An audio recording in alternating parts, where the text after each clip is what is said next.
Welcome, everyone, to the Deep Dive. Glad to be diving in. Yeah, this is the show where we take, a stack of really fascinating sources. Sometimes quite challenging sources. Oh, definitely challenging today. We're digging into a document called The Harvest, Mm-hmm. and our mission really is to pull out the key nuggets from you. This thing, it blends ancient texts, research, its own interpretations. Hmm. It presents a pretty startling account of human history and destiny, even. It really does. We want to give you that shortcut, to understanding its core claims. And it's important to say up front, this document, it really challenges conventional thinking. History, religion, biology.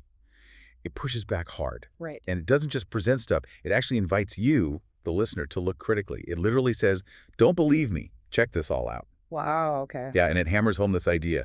Truth is truth. No belief or faith can replace fact and truth. It wants you to check the actual facts, as it calls them. Okay, let's jump in then. It starts right off talking about the harvest being underway. Mm-hmm. Overseen by Adamites and their minions. That's the terminology used. But here's where it gets really wild right away. It claims this whole thing is driven by extraterrestrial alien projects. Yep. Extraterrestrials. And it says it's vital, absolutely crucial for you to know the actual facts about who's around you, what's really going on behind the scenes. And it names names, so to speak. Alien groups like Pleiadians, gives another name, Mukma'u and Syrowianians, from Sirius, obviously. Okay. And these Pleiadians, it links them directly to the biblical Kima. Interesting. So these aliens came here to Earth, or Macabre, as the document calls it. Macabre, yeah. And they didn't all agree. There were different factions. That's the idea. It mentions good and evil aliens, basically, and suggests some were worshipped. Worshipped as gods. Mm-hmm. Which leads to the claim that our religions are a kind of spell of ignorance. A spell of ignorance or blind faith. Yeah. Stemming from these alien interactions. Wow. It's a radical reinterpretation, for sure. And it gets specific about what these beings look like. Oh, yeah. Like what? Well, it talks about Dragonians, Reptilians, Matnanu, and Anunnaki Muanak. Okay. And it claims they mixed their seed, their genetics, with another group, the Anunnaki Manaku, to make humanoids. Humanoids. What did they look like according to this? Pale skin, white fur, some apparently 9 to 12 feet tall, carnivorous. Get out, 9 to 12 feet. That's what it says. With yellow eyes and a red slit. Very vivid descriptions. No kidding. And wasn't there something about Bigfoot, too, that seemed to come out of left field? Oh, absolutely. Okay. It claims the Sirius group sent 3 giant apes here as a test. A test. And these apes were Bigfoot. Identified as Bigfoot, yeah, with different fur colors. Dark brown fur, red fur, and white fur. Okay, that's quite a detail. It is. So, connecting this back, if aliens are involved, how does the document explain where we came from? Human origins. Right. Good question. It claims new species were actually made by aliens after the Pleiadians got here. Made by aliens, including the Adamites, the Muadamu. Yes, the Adamites. And it connects them directly to Genesis 1.2627, saying they were made in God's image. Huh. So it's tying its alien narrative into biblical account. Precisely.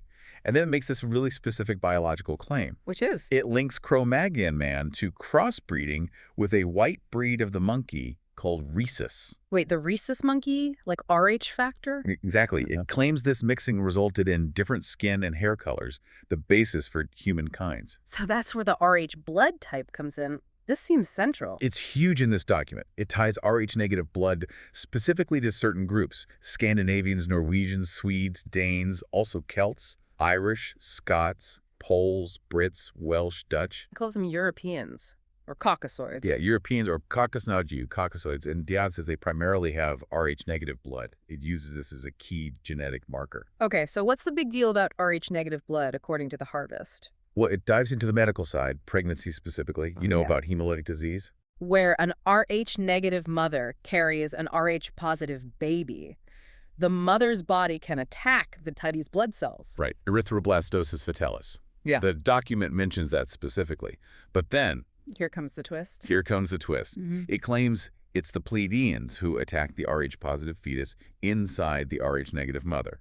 They cause the sensitization. Whoa. So it's blaming aliens for a known medical condition. That's the assertion. Taking it even further, it claims the aliens can use Rhogeum. The injection they give mothers to prevent sensitization? Yes, Rh immune globulin. The document says aliens can use rhodium as a killing weapon against the fetus. That's incredibly specific and frankly disturbing. It's a very stark claim, Yeah. weaving known medicine into its alien plotline. And it doesn't stop there with the biological claims, right? And something about skin color. No, it keeps going. It actually states that white skin labin, white is a skin disease, Oh, or melanoma, a disease. And links it to who? to those with scales. And back to the Pleiadians again. So, how does all this redefine race in the document's view? It sounds like it's building a very different picture. It absolutely is. And it applies this lens to religion, too. It radically reinterprets texts like the Bible and the Quran. How so? For instance, it claims the warnings in those holy books aren't really for humans, they're really for the aliens. Warnings for the aliens. And again, that idea that religions are a spell of ignorance, blind faith, keeping people from the actual facts. Okay. And it messes with the biblical timeline too, right? Adam and Eve's kids. Yeah, it claims daughters of figures like Enos mixed with aliens called Nephilim, So introducing alien mixing right near the start of the biblical story. implying a mixed race origin early on. It even says Noah's family included mixed races with Rh-negative blood types Weaving the Rh negative thread back in. consistently. And what's really striking is the claim that Moses, Jesus, and Muhammad are all from the same seed, The same lineage. apparently. And it argues that race is primarily defined by these holy books. It even makes the controversial claim that God killed race mixing, Wow. Okay. And it mentioned Jesus' blood type. claimed it was Rh-negative. Another specific detail tying into its main theory. This is a lot. It keeps layering these reinterpretations. It really does. It challenges the timing of Jesus' birth, claiming December 25th was a Mithraism temple day. Mithraism, the Roman mystery religion. That's the one. It says the Vatican was built on Mithraism temples, and that Islam didn't come from divine revelation, but from Babylonian, Persian, and Sumerian stone tablets. So completely rewriting religious origins. Fundamentally, if we step back, the bigger picture here is that God, angels, they were extraterrestrials. Right. Even the word God, uses gadad, is presented as something you are prey to. Pray to. That sounds ominous. It does. It makes the harvest sound very deliberate, like actual farming. Farming humans. For certain beings, the Mukwanu, mentioned in connection with Revelation 19, beings associated with fire or flames. Okay, this is getting darker. And it connects to real-world events, too. You mentioned Katrina. Yeah, it links Hurricane Katrina to an alien plan and the smallpox epidemic that hit Native Americans. Devastating. It blames Europeans Mirapu for bringing it to America Amaria. And there was another really controversial claim about bloodlines and race mixing involving Africans and Europeans. Yes, a highly charged one. It asserts that Africans who converted to Islam gave their pure and black blood to Europeans. Gave their blood. How? It's not clear on the mechanism, but it claims this is how Europeans spread nappy kinky hair and Rh-negative blood globally. That's a very complex and controversial assertion about genetics and history. Extremely. It combines historical events with its unique genetic theories in ways that are bound to be inflammatory. So bringing this closer to today, what does the harvest say is happening now? Is this harvest still going on? According to the source, yes, it's ongoing. And it points fingers at modern entities, Like DNA testing companies, Family Tree DNA, Ancestry LLC.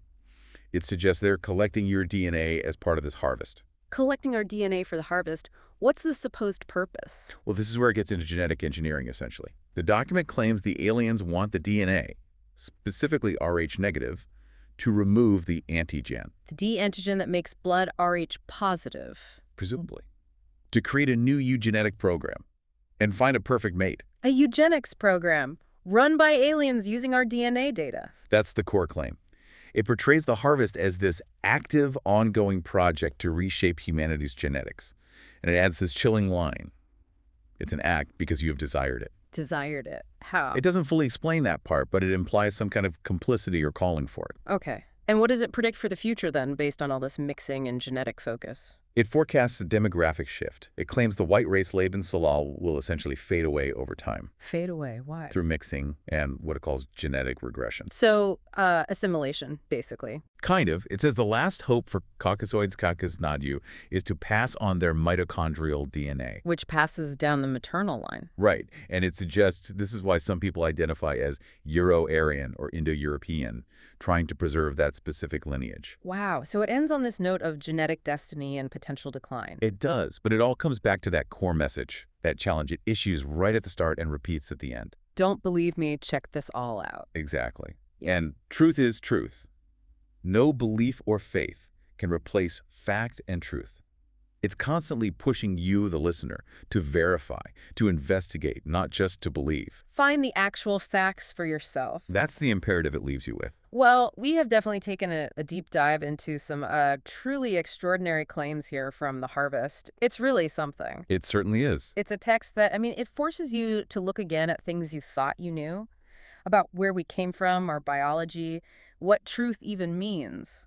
Absolutely. It really pushes you to question your assumptions, doesn't it? Mm-hmm. To look at things from, well, a radically different perspective. Yeah. And like it says, it encourages you to do your own research. Whether you agree with any of it or not, it presents this unique lens, a very unconventional lens on history, genetics, race. So the big question for you listening, No. what does this all mean? If this harvest, as the document describes it, is real, involving our DNA, challenging how we see our own families, our history, what does that imply? How do you think about your own background, or even, I suppose, the future of humanity? And given that final thought from the source that knowledge is most valuable when understood and applied, how might these ideas, however strange they seem, affect how you look at things? Yeah, how you interpret, say, genetic ancestry results or news about history. Does it make you look closer? Does it make you question more? That's really the challenge it leaves us with.